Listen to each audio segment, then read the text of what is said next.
Hi everyone, and welcome back to the Butterfly Book Club. Make sure you subscribe. Today we are reading My Hair is a Garden, written and illustrated by Cosby A. Cabrera. I was always drawn to Miss Tillys house. She lived 4 houses down and across the street from our house. There was something special about Miss Tilly. The way she found use for everything and made up songs while scrubbing her porch. The way her house shone in the daylight with its vines curling around it. It took my breath away. You could say her house had a glory. I used to run right into her house when I was a toddler. So when I was teased because of my hair, again, it was no surprise that I found myself running right to Miss Tilly's after school. She led me to her kitchen table where she had been straining sorrel. Its pungent aroma and the smell of steeping ginger filled the kitchen. When my tears came, a slow leak, a salty streak, she handed me a tissue and let me be for a few minutes. Miss Tilly knew if I was looking for comfort, I could go to Mama for that. She knew I was at her house for a reason.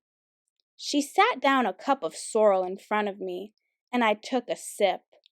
It went down smooth and tangy and broke through the lump in my throat. I need help with my hair, I said. It wasn't the first time my hair had been made a joke. I sort of got used to it.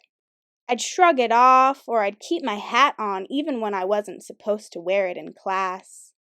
But when Julio Richards, who I'd known since kindergarten, said, "We all know Mac's hair is always a mess," he said it like it was a fact, like we all knew the Statue of Liberty is surrounded by water, or we all know that George Washington was the first president of the United States.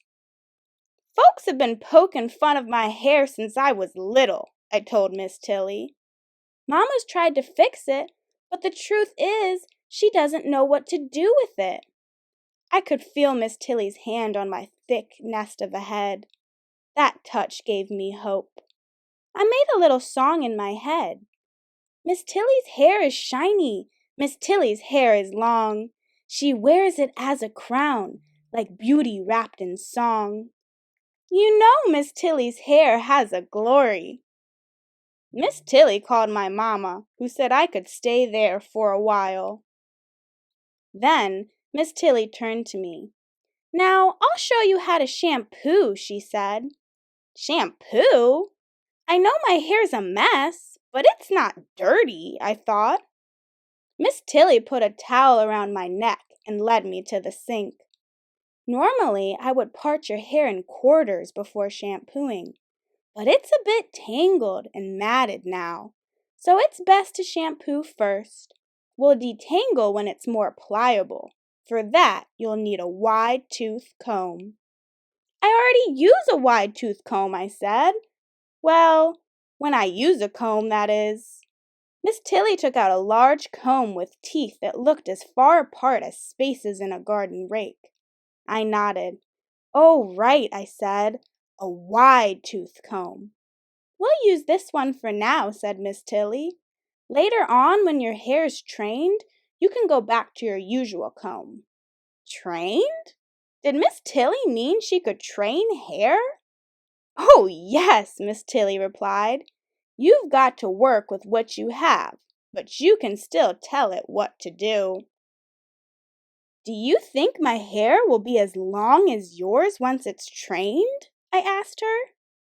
"Length doesn't matter, Mackenzie. Don't let anybody fool you.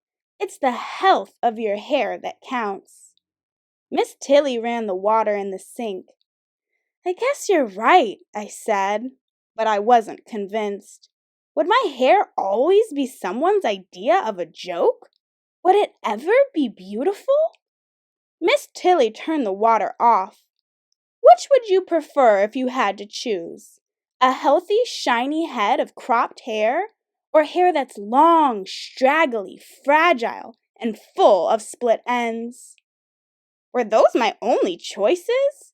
These questions were drowning out the song in my head. Miss Tilly looked at me as if she were reading my thoughts.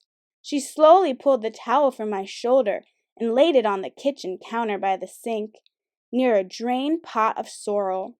"Come with me," she said, and she steered me towards the screen door to her garden.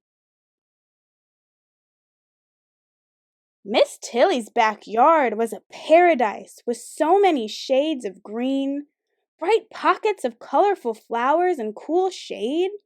I could barely take it in. It was as if someone had taken a big paintbrush and made bold strokes of green, and then used countless little paintbrushes to fill in the details. We walked over to a bench and sat down. I inhaled deeply. The backyard didn't smell like the rest of the neighborhood. It smelled, well, alive. I wanted to know every part of this garden. I reached down to feel the ground. The earth was damp and cool. It felt like it was giving me something I couldn't see. "How did you create this, Miss Tilly?" I wanted to know. 30 or more years ago, I put some seeds in the ground, Miss Tilly said. I planted cutlings from neighbors' and friends' trees, and bought a few plants and bulbs from catalogs. I pointed to the tree Miss Tilly called a Japanese maple, the big one that draped gracefully over the garden. "That tree was a cutting?" I asked. "Oh, that was a wee thing at first. The phone company men came through the yard one day and trampled over it with their boots. Got in the way of where they were sitting to have lunch. I found it, plucked it up, clean and woven it into the chain-link fence." I gasped. "What did you do?" "Oh, I cried," Miss Tilly replied. "Paid $15 for that tree, and that was a lot of money for me at the time. But I put that tree right back in the ground and watered it every day without fail." I thought about how that little tree had survived, and all of the water Miss Tilly gave it every day, even though it just looked like a broken branch. I wondered if I would have given up and thrown it away. I leaned down and ran my hand over some tiny plants on the ground near the bench. "What are these?" "Those are succulents. They hold a lot of water, makes a great ground cover." "They sure are pretty," I said. Miss Tilly looked at me. "Is that Japanese maple prettier than those succulents?" she asked. "Of course not," I said. "Even though that Japanese maple's taller?" she asked. "They both are beautiful," I said, "even though they're so different." As the words came out of my mouth, I knew that I believed it. "Ah," she said, "go back inside and put your towel back on." That was the day I first learned that my hair is a garden. My hair is a garden, and like every good garden, it must be cared for every day. The nutrients in the soil can be stimulated and enriched. My body is the soil for my hair. What I give to the soil comes back to me. I love to eat right, and my words are like seeds that I plant. What I think and speak draws a yield. I weed out all opinions that have no place in my garden. "It's too curly. Pull it back. Straighten it. Cut it off." Miss Tilly says it's not what you start with in the garden that matters. It's the care, time, and attention you give it. My hair is a garden, and I give it love. If you enjoyed this video, please make sure that you like and subscribe. Check out our other videos at the Butterfly Book Club on youtube.com, and also click the link in our bio to check out our website that has free learning materials that go along with all of our book read alouds. Again, please make sure you subscribe.